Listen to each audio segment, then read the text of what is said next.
The fear of death is one of the oldest fears of the human race, stemming largely from the fact that nobody is entirely sure what's on the other side. On some instances, the fear of death becomes even worse when the person is suffering from a terminal illness and is inevitably aware that his time is almost up. This feeling, sometimes referred to as death anxiety, is often accompanied by bouts of depression and experiences a number of problems connected to their interpersonal relationships. This death anxiety can sometimes be a problem for the people around the dying through some psychological side effects have also been observed. For the most part, this problem is largely ignored in favor of either prolonging the patient's life or making their last days as comfortable and painless as possible. For most medical professionals, the physical aspects of death is far simpler to deal with than the emotional and psychological facets of it. However, fairly recently, more and more people are starting to pay attention to the problems posed by death anxiety and the measures that could be taken to help reduce the emotional pain of those involved. Inevitably, this includes both the dying patient himself and the people around him who would have to deal with the emotional reckoning even after the patient has passed away. The depression that a person can feel because of death anxiety is no easier to deal with than the regular depression would be.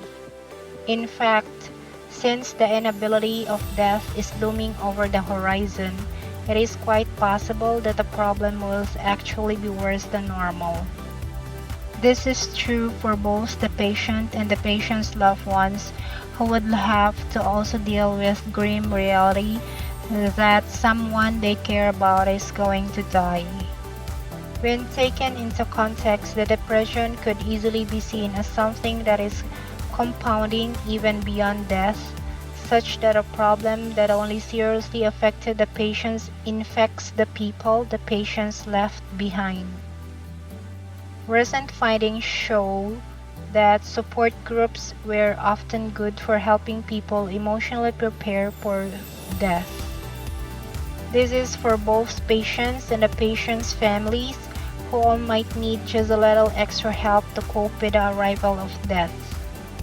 Others find it helpful to be exposed to others who are suffering or have suffered through the same problems.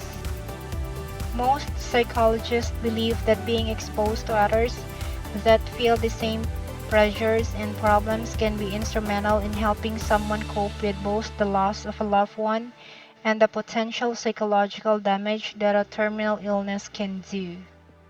Standard support materials such as magazines, pamphlets, and the like have been in circulation among the terminally ill for a few years now. Most mental health experts note that these do not have an observable positive effect on a person's overall mood during periods of death anxiety, but they often are not sufficient to keep someone from slinking into depression. These can be helpful and are usually found readily in the offices of doctors and specialists who regularly deal with this sort of problem, however.